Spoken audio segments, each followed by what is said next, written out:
Selling to the customer. If you have a buyer and you want to process a deal, let's cover how to do that in the Releases section. Go to Sales and click Releases. Press the Add Release button and choose the warehouse from the drop-down list. Enter the customer's name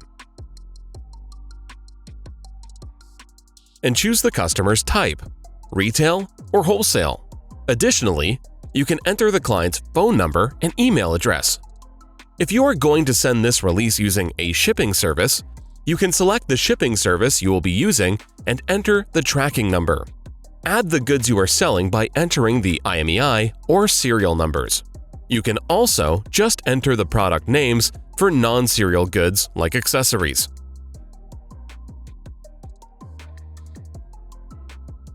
Specify the selling price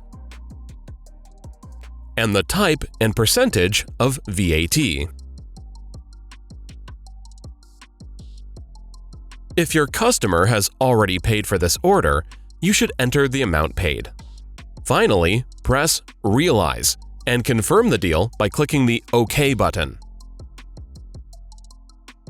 The device's status in the Items section will be changed to Released.